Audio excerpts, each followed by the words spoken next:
Hello അസ്സാം വലൈക്കും welcome back. എന്തുണ്ട് വിശേഷം? എല്ലാവരുടെ നോമ്പൊക്കെ അടിപൊളിയായിട്ട് പോകുന്നുണ്ടല്ലേ? അപ്പോൾ ഇനി ലൈലത്തുൽ ഖദ്റൊക്കെ വന്നു കഴിഞ്ഞു. നമുക്ക് എല്ലാവർക്കും ബാക്കിയുള്ള നോമ്പൊക്കെ നന്നായിട്ട് കുടിക്കാനും പഠിച്ചു എത്തിച്ച് തരുമാറാകട്ടെ. ആമീൻ യാ റബ്ബൽ ആലമീൻ. അപ്പോൾ ഇന്ന് ഞാനൊരു ദിവസത്തെ നോമ്പ് പ്രിപ്പയർഡ് റെസിപ്പി ആയിട്ട് വീണ്ടും വന്നേക്കുക. അപ്പോൾ ഇതാണ് ഫൈനൽ ലുക്ക്. ഇതിൽ കുനാഫ ഉണ്ട്, പയർ കഞ്ഞിയുണ്ട്. അപ്പോൾ ഇത് സാഗുവാണ്, അത് ഞാൻ വേവിക്കാൻ വേണ്ടിയിട്ട് വെച്ച് കൊടുത്തിട്ടുണ്ട്. ഇനിയിപ്പോൾ പയർ കഞ്ഞി ഉണ്ടാക്കാൻ വേണ്ടിയിട്ട് ബിരിയാണിയുടെ അരിയാണ് ഞാൻ എടുത്തിട്ടുള്ളത്. ഒരു കപ്പോളം എടുത്തിട്ടുണ്ട്. ഇതിലേക്ക് കുറച്ച് ഉലുവാനും പിന്നെ ചെറുപയറില്ല അതും കൂടി എടുത്തിട്ട് ഒരു 2-3 വിസിലാക്കിയിട്ട് എടുക്കാം. എന്നിട്ട് ഇത് ഞാൻ കുനാഫ ഉണ്ടാക്കാൻ വേണ്ടി എടുത്ത വെർമസെല്ലിയാണ്. ഇതിവിടെ ഞാൻ വെച്ചിട്ടുള്ളത് ചവ്വരിയാണ്. അതിങ്ങനെ തിളച്ചുകൊണ്ടിരിക്കാം. ഇനിയിപ്പോൾ ഞാൻ പയർക്കഞ്ഞിക്കുള്ള പയറും അരിയും ഞാൻ ഒന്നിങ്ങനെ കുക്കറിൽ വെച്ച് കൊടുക്കുന്നുണ്ട്. പിന്നെ ഇത് കസ്കസാണ്. ഇതിപ്പോൾ ഞാൻ മുഹബത്തിൻ്റെ സർബത്ത് ഉണ്ടാക്കാൻ വേണ്ടിയിട്ട് കസ്കസ് വെള്ളത്തിലിട്ട് വെച്ചതാണ്. പിന്നെ ഞാൻ കുനാഫ ന്യൂട്രല്ലയുടെ കുനാഫ ഉണ്ടാക്കുന്നത്. ഇതിപ്പോൾ മുഹബത്തിൻ്റെ സർബത്ത് ഉണ്ടാക്കാൻ വേണ്ടിയിട്ട് വാട്ടർ മെലൺ ഇല്ലേ, വത്തക്ക, അതിങ്ങനെ ഞാൻ ചെറുതായിട്ട് ഇങ്ങനെ മുറിച്ചെടുക്കുകയാണ് ചെയ്തിട്ടുള്ളത്. സ്ലൈസായിട്ട് ഇങ്ങനെ കട്ടാക്കിയിട്ട് എടുത്തതാണ്. അല്ലാന്നുണ്ടെങ്കിൽ ഇങ്ങനെ കൊത്തിരിഞ്ഞാലും മതി.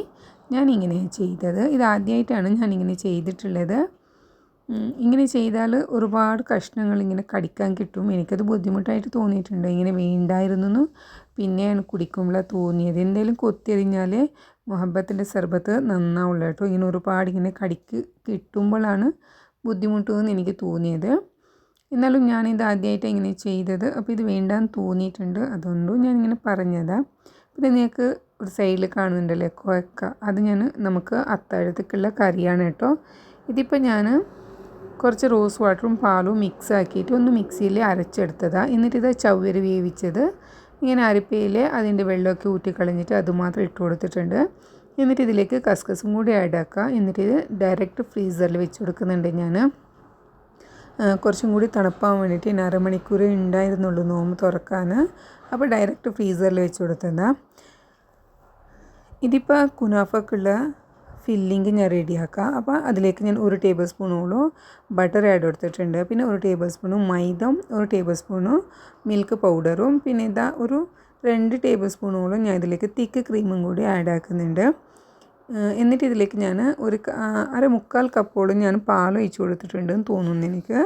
എന്നിട്ട് ഇതിലേക്ക് 2 വലിയ ടേബിൾ സ്പൂൺ തന്നെ ഞാൻ ന്യൂട്ടെല്ലാം കൂടി ആഡ് ആക്കുക. ഇത് ന്യൂട്ടെല്ല ഫില്ലിംഗ് ഞാൻ ഉണ്ടാക്കിയിട്ടുള്ളത്.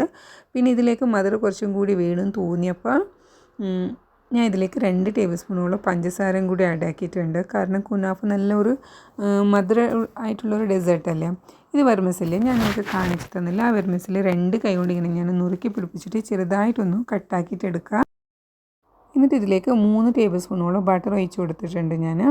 എന്നിട്ട് നല്ലോണം ഒന്ന് മിക്സ് ആക്കിയിട്ട് എടുക്കുക. എന്നിട്ട് ഞാൻ ഏത് പാനിലാണ് ഫില്ലിങ് റെഡി ആക്കിയിട്ട് വെച്ച് കൊടുക്കുന്നത് ആ പാനിൽ തന്നെ ഈ വെർമസെല്ലിയും വെച്ച് കൊടുത്തിട്ട് അതിൻ്റെ സെൻറ്ററിൽ ഞാൻ ഈ കുനാഫയ്ക്ക് ക്രീം ഉണ്ടാക്കിയിട്ടില്ലേ അത് ആഡ് ആക്കുന്നുണ്ട്. എന്നിട്ട് അതിൻ്റെ മുകളിൽ കുറച്ചും കൂടി വെർമസെല്ലി ഇട്ട് കൊടുത്തിട്ട് നല്ലോണം ഇങ്ങനെ സെറ്റാക്കി കൊടുക്കുന്നുണ്ട്. എന്നിട്ട് ഇത് സൈഡിലൊക്കെ ഇങ്ങനെ വിട്ട് കൊടുത്തിട്ട് നല്ലൊരു പരുവത്തിൽ നല്ലൊരു റൗണ്ട് ഷേപ്പ് ആക്കിയിട്ട് ഇങ്ങനെ വെച്ച് കൊടുക്കുന്നുണ്ട്.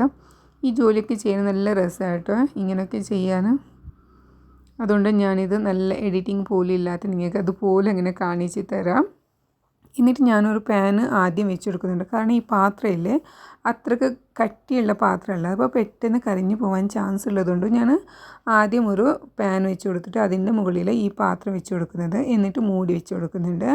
എന്നിട്ടൊരു 10 മിനിറ്റ് കഴിഞ്ഞപ്പോഴത്തേക്കും മറിച്ചിട്ടിട്ട് അങ്ങനെ പിന്നെയും ഒരു 10 മിനിറ്റ് ഞാൻ വേവിച്ചെടുക്കുന്നുണ്ട്. ഇതിപ്പോൾ പയറക്കഞ്ഞിയാണ്. ഇതിലേക്ക് ഞാൻ തേങ്ങ അരച്ചതും കൂടി കൂട്ടി കൊടുത്തിട്ട് അതും കൂടി തിളപ്പിച്ചെടുക്കുക. അങ്ങനെ ഇതാണ് അവസാനത്തെ ലുക്ക്. അപ്പോൾ എന്തായാലും നിങ്ങൾക്ക് ഇഷ്ടമാവണമെങ്കിൽ എൻ്റെ ചാനലൊന്ന് സബ്സ്ക്രൈബ് ആക്കുക, ലൈക്ക് ആക്കുക, ഷെയർ ആക്കുക. അപ്പോൾ ഇത് കസ്റ്റേർഡ് ഉണ്ട്, ഇതിലേക്ക് കുനാഫ ഉണ്ട്, പിന്നെ ഇത് ഉള്ളിവട ഉണ്ടാക്കിയിട്ടുണ്ട്, പിന്നെ ഇത് മുഹബത്തിൻ്റെ ഷർബത്ത്, പിന്നെ പയറക്കഞ്ഞി. അപ്പോൾ ഇത്രയേ ഉള്ളൂ. ബൈ.